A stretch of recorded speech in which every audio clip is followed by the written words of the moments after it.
Hello everybody, CritCrab here with another story. This is the final one about Ross, or to those of you who are more well versed in the Ross saga, it's really much more about OP. If you haven't seen the previous Ross stories, I would recommend watching them as it has all been building up to this. I will also give you fair warning, if you found OP at all annoying, this story is the peak of his pretentiousness. Luckily, this is also the last of it. Also, if you want to hear my thoughts on this whole series, stick around to the end of the video to hear my thoughts on OP and Ross, as there are a few things I want to say about OP before I put this whole series to rest. Most of you of course already know this, but I get enough comments that assume I always side with OP, and in this story's case, I absolutely do not. Anyways, that aside, roll post.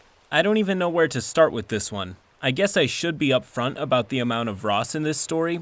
Almost all of the stories I've told about that chibi chipmunk of a man have involved the campaign I'm about to talk about. As a result, most of the tasty bits have come and gone. This is more a general story about how an okay-ish DM let a campaign get shit all over until it was just a big diarrhea sundae. But that cherry on top? You better believe it was Ross. This is the story of how a few terrible and destructive decisions, one simple player mistake, and Ross being about as smart as I hope you've come to expect, resulted in my giving up on my first homebrew campaign setting and closed the second chapter of my D&Ding career. I've sat up here on my high horse long enough, clucking my tongue and looking down my nose in judgmental distaste at the people who consider me friends for long enough. Something about getting off my high horse.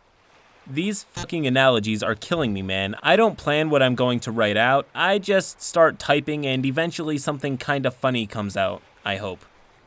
The point is, I'm not gonna sit here for 10 minutes thinking for the right turn of phrase just to take a shot at myself. Fair's fair, and my time has come, but I ain't putting any pepper on it. I was not the best DM. Most of us were in our 20s. I was reliable. I really think that was enough to delude those sorry fools into thinking I was better than I was. My campaign had all the tropes of terrible world building. Hodgepodge of cultures and geography that made no sense? Check. Lifting characters from comics and ideas from fantasy in their entirety and plopping them down into my setting? Check. A super evil continent of evil that is evil because, just because? Check. And other stuff. I did that thing where you over-prepare way too much bullshit your players don't give a fuck about and then took them on a whirlwind tour of everything I created, only to be surprised when they couldn't keep any details straight. I wasn't perfect, is the point. There was fun, but a lot of the heavy lifting was done by my players, and I just took credit for it. Just like them. Political party you don't like. I'm Canadian, bud. I don't care about your weird two-party system.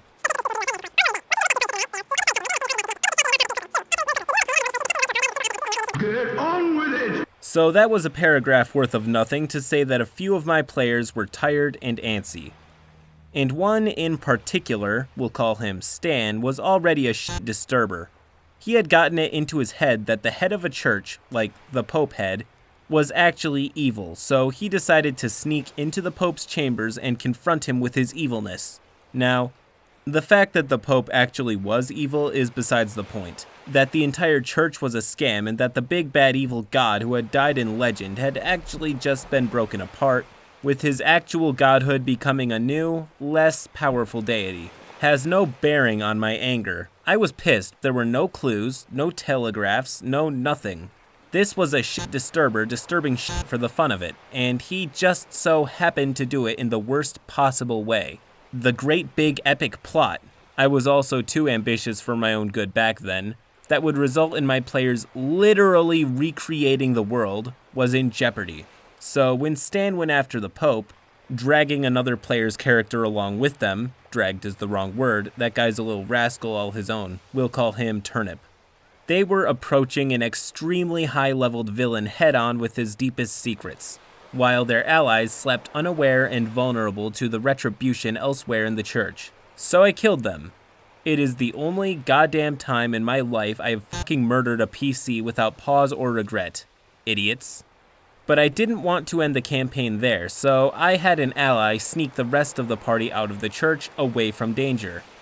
I'm a big fan of things not happening in a vacuum. There are repercussions, ripples, and effects to the stuff my players do in the world. Some of it is good, some of it is bad. A powerful evil villain thinking the group is going to reveal his secrets? Bad. That's a bad one. Should have figured that out on your own. Not sure why I had to spell it out for you. I reasoned that they would need to lay low, but an adventure comprised of a group of super recognizable heroes playing rummy in a safe house for months didn't appeal to me, so I decided to actually send them underground for a while. And I gotta tell you, I was proud of what I came up with. I am proud of no other concept I came up with like I am with that adventure. The memory is bittersweet these days, considering how it all ended. We took a couple weeks off so I could make an entirely new campaign. When we met up, their contact told them they had a job and would send them underground for a while and that he had a map for them. I proceeded to hand them about 40 pages of loose leaf paper filled with writing and apologized out of character, saying that it was only about half done. My players were confused, so I explained. Centuries ago, a dwarven expedition set forth through the Underdark in search of a legendary material known as black water. The water is said to have had infinite, untold power. 100 dwarves set out. One returned with a vial, and that vial was secreted away by the dwarven clan. But in the years that followed, they accomplished some of the most legendary feats the world had ever seen, and it was on good authority that their engines of myth were powered by that single vial. If they can make their way to the source, a mystical pump that will flow a regular supply back to the surface could be set up. And in the time they were gone, their contact would use his substantial resources to settle things down for a safe return. The water was a MacGuffin. The real point was the adventure and the map I gave them. It was a journal from an apprentice scribe of the dwarven expedition, detailing their journey. It was written entirely in character with all of the knowledge of the journeyman. It described threats and challenges, but sometimes only vaguely and sometimes incorrectly. It even used certain dwarven words untranslated as there was no English equivalent, forcing my players to suss out their meaning from context. I thought it was a brilliant opportunity to fester some dread in the party and have some fun with format. They were, of course, free to try a different path, but they might not get there, or they might encounter something worse than what the journal described. I had a few contingency plans in place if they did, but the journal was a guaranteed path. Over the course of the adventure, I had added about another 20 pages and still had about 20-ish to go. I would have detailed the whole doomed affair. It was a lot of fun to make. But there was a wrinkle. The contact sent them to meet an associate of his who had the pump, an NPC named Wong.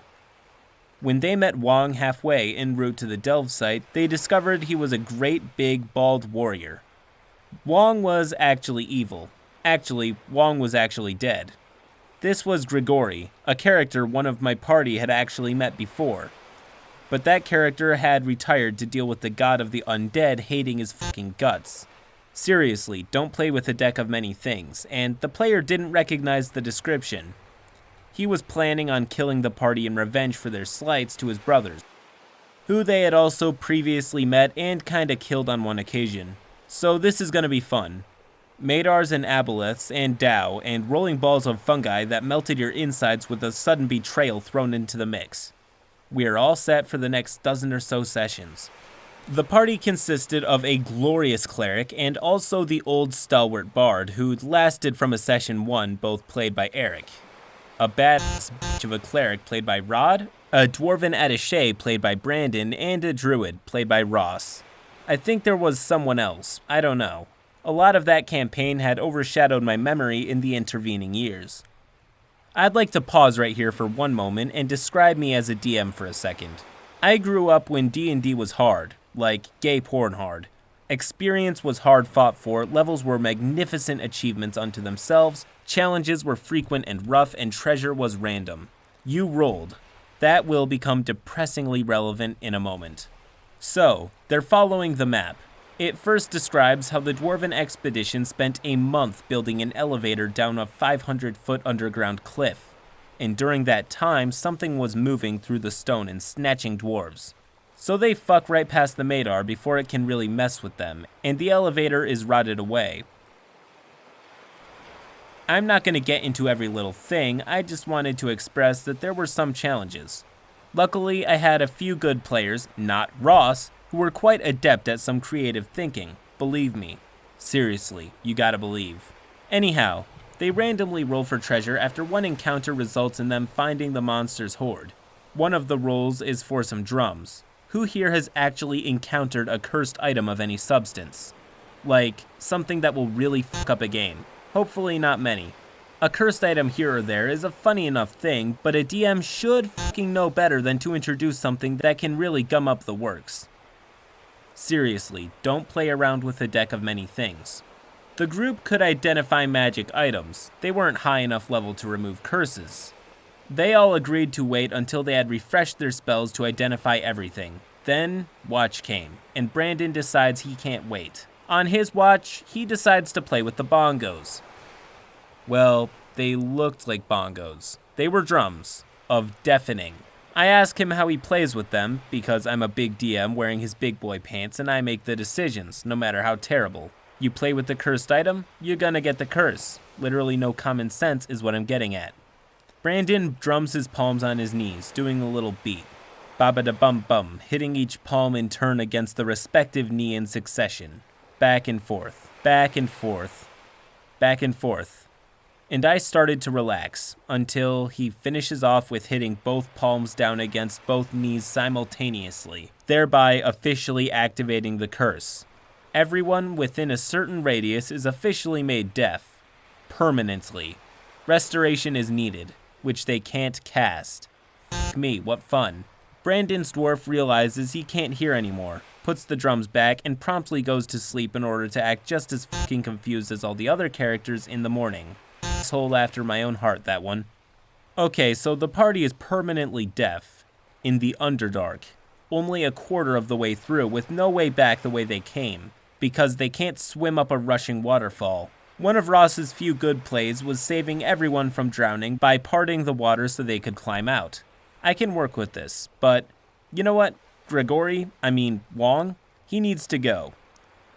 I can't have my players get betrayed now. There's something going around and no one has any penicillin. They got enough to deal with right now and they don't need a backstabbing by a demigod.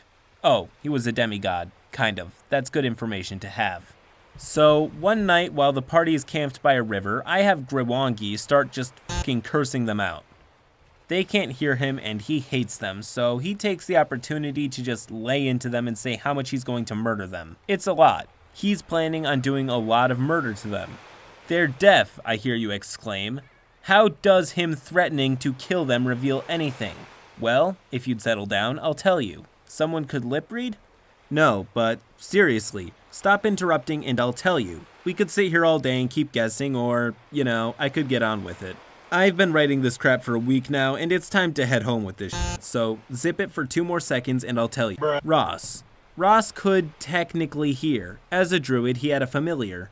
Unlike in 5th or maybe other editions, I don't know much about 3rd or 4th, those kinda passed by me. Familiars were actual animals summoned from the wilderness and not some spiritual what's-it given physical form. Ross had summoned a familiar in the Underdark and gotten a bat, and through the familiar, he could experience its senses, and thankfully, Ross had made a point of saying he was sending his bat off to go hunt that night.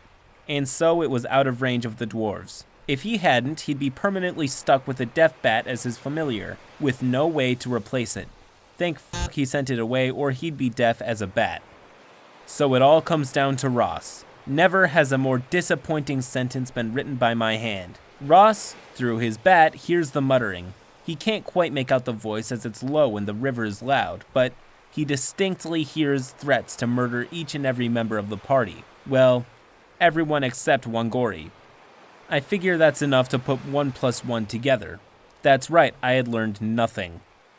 That was about to change with a few simple words to be spoken in a few moments. Ross wakes everyone up to warn them about what he's heard.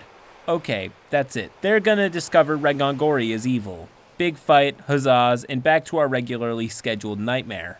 Then Ross, ever so delicately, placed the cherry atop the whole mess. The river is evil. The river is evil. I heard it muttering that it wanted to kill us. Fucking excuse me? The river is evil. I know what I did was dumb and rough. I thought I could spin it into something fun, and that was what he had come up with? Everyone else around the table had figured it out already, but Ross was the only one who could hear. Everyone was relying on him as their ears. Oh god. Everyone was relying on him? The completion of this campaign relied on Ross. You know that shot in horror movies where they dolly in while zooming out to really f with the perspective? I felt that then. The river was evil. I immediately lost all confidence in my ability to run that campaign. I was done. F had been too shit at that point. And I needed to do the mercy of putting a bullet behind the ear of my campaign because no one else was going to do it. A few days later, I let everyone know that I didn't think the campaign could continue. There were some token half-hearted reassurances of, nah dog, it's still good and stuff, but in truth, we all saw the writing on the wall. It was hard to miss, spelled 100 times over in letters 50 feet tall. People called nerds they go the house. Wait, my Latin is a little off. I meant to say, the game was over. Listen, I don't know what you wanted from me. If you expected me to go out on Ross with a bang, you've never heard him whimper. Not every RPG horror story needs to be about one person being indignant or incredulous at other people's fuckery. Every time you point a finger, there's 3 others pointing right back at you. We all should learn to look inwards and finger ourselves once in a while. Let he who is without idiocy cast the first firebolt and all that. No, this was my horror story. Ross just had a walk-on part in the background. Sure, he pooped his pants and ran off screen, but it was all in the background on another TV show. I was the bad actor casually chewing the scenery front and center. End post. Now, I'm going to be talking about OP and Ross, and I will be regularly referencing things that happened in some of the other stories, so if you haven't checked those out, please do in the description. Reading this entire saga has been, for lack of a better term, underwhelming. When I read the first post, it seemed like this Ross dude was going to rival even Craig, but no. And after the third story, I was having doubts over whether or not I should even continue making these Ross stories. That's when I had a really good idea. Why not leave it to an online poll? So I put up a poll after the third story asking if I should really do the entire saga, and the masochists that were almost 17,000 voters all said in near unison, more Ross stories. And more Ross stories I read. As the saga went on, OP only got more and more vicious towards Ross for smaller and smaller things. Which I suppose is sort of understandable if this is your knee-jerk reaction, but OP has been sitting on these stories for 10 years and still feels the need to throw thesaurus insults. My editor had no lack of words regarding OP, so I personally asked him how he felt about the OP and Ross situation, and he had this to say. My thoughts are that it is written in such a way that it's obnoxiously juvenile. OP even goes so far as to paint the reader as incessant to justify his shitty behavior to himself countless times throughout the saga. It's OP jerking himself off because he's Canadian, did his research, or has a baller tattoo that no one will ever get. Not to mention that it takes actual minutes of time to read through inane bullshit that holds no relevance to the story, and to my knowledge, there are 2 moments in which he presents a "did you know" about facts that no one asked for, and hold no bar to the story he's trying to tell. And he gets proverbially huffy with the reader for holding him up, telling the reader to close their mouth and OP will tell them. And at that, I very much agree. If OP maybe laid off the pretentious dickery and insult hurling, as well as recognizing what actually qualifies as a horror story, this would have been a much more pleasant series to make.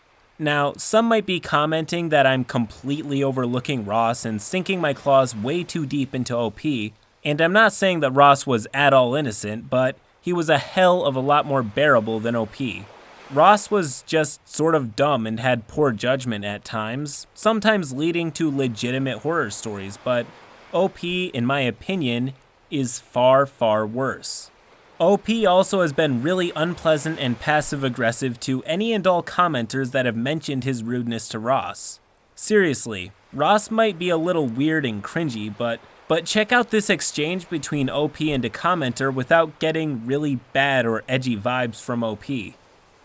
Sir, I think you're in the wrong here. I think you're being very egotistical and should step back. Ross doesn't seem awful, and it just kinda sounds like you're obsessed with your own ego. Thanks for noticing. Well, sir, I wouldn't describe that as healthy, and like, Ross is cringy, but he doesn't sound like that bad of a person that you had to write a literal hate poem about him. You'd think, right? I used to be that naive. I envy you. Seriously. Speaking of the hate poem, after the saga was over, OP felt the need to write a hate poem about Ross. I'm not even kidding, he wrote a long-winded, obnoxious post taking every piss shot and insult at Ross he could conceive. Pretty ironic given that he claimed Ross's writing made the world a worse place. At least Ross wasn't attacking anyone. There are also a few commenters who believe that Ross has some undiagnosed mental disability, which does make some sense as Ross doesn't really behave in a way most would consider neurotypical. But I will not personally comment on that, as I would rather my main points revolve around what we know based on things OP actually said. However, it does make some sense, so I am presenting it as a potential option. As much as I would like to feel sorry for you viewers for having had to endure this saga, or myself for having had to read it aloud, I think the real victim here is my editor who's getting paid pennies on the dollar for this shit. Correct! Anyways, with that I leave the story of OP and Ross behind, and I'm not gonna miss it. I'm going to be making a glory story, or maybe a few just to get the taste out of my mouth. Anyways, if you watched this video, please do leave a like and subscribe to the channel for more stories just like this one. Till next time.